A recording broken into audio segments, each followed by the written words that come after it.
Sa loob ng 30 taon, alam ko sa sarili ko na isa akong masipag, matyaga at dedikadong guro.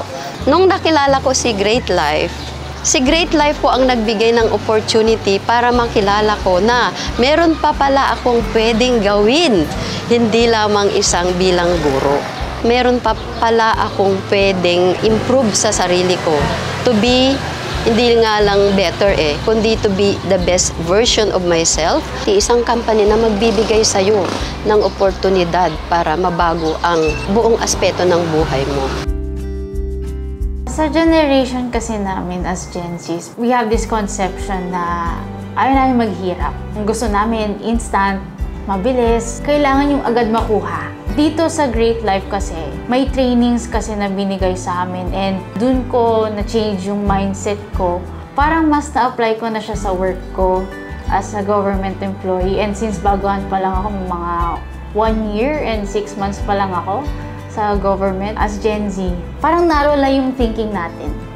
When supposed to be, kailangan lawakan natin yung mindset natin. In a sense na, hindi na lang ako, hindi na lang puro ako. Sila na rin, kasama ko sila. May community ka na kasama, sama-sama kayong aangat. Parang mas magde-level up ka, mag-grow ka. Great Life has also offered me yung kitaan. Maganda yung kitaan dito sa Great Life talaga. Pag-attend ka ng trainings, talagang dumitikit ka sa mga mentors, coaches mo, tutulungan ka rin nila na kumita.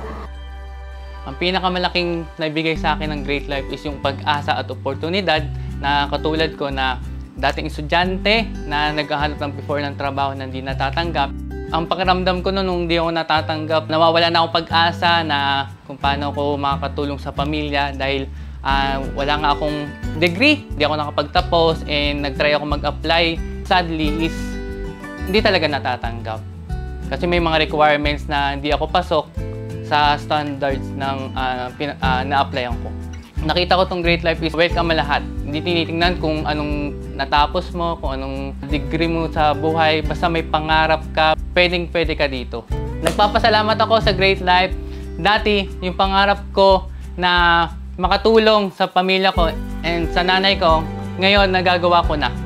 Kung dati, di ako natatanggap sa trabaho, kagandahan dito sa Great Life is meron tayong mga natutulungan under my team, asawa ng chief engineer, mga negosyante, mga nagbebenta ng bahay at lupa, and marami pang iba. And good news, meron din tayo internationals na natutulungan under my team.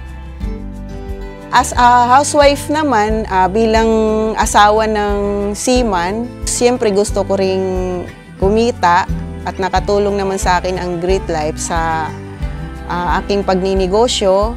Nung dumating po ako dito para magbakasyon, nabalitaan ko nga yung misis ko na sumali daw sa Great Life.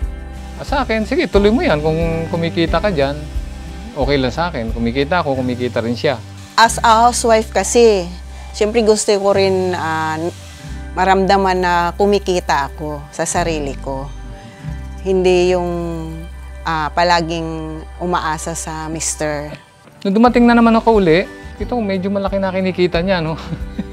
Sabi ko pa nga bubuhayin mo na ako, titigil na ako sa pagbabarko.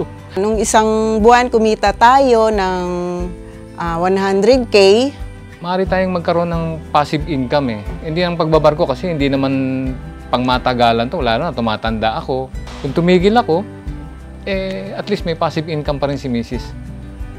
Yun lang ang masasabi ko na sa Great Life, tuloy-tuloy itong pag-unlad.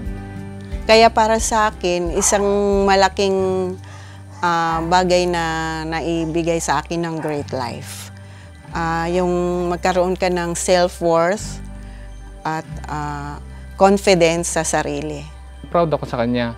Kahit sabihin na natin na hindi niya na kailangang magtrabaho ng ganyan, hindi na siya kailangan na kumita ng ganyan, pero pinapatunayan niya na kaya niya. Naniniwala ako na everybody deserves a great life. Kahit ano ka pa man, babae, lalaki, matanda, bata, may trabaho, wala, anumang antas ng buhay, meron ka. You deserve a great life. At alam ko, ang great life, para po sa ating lahat ito.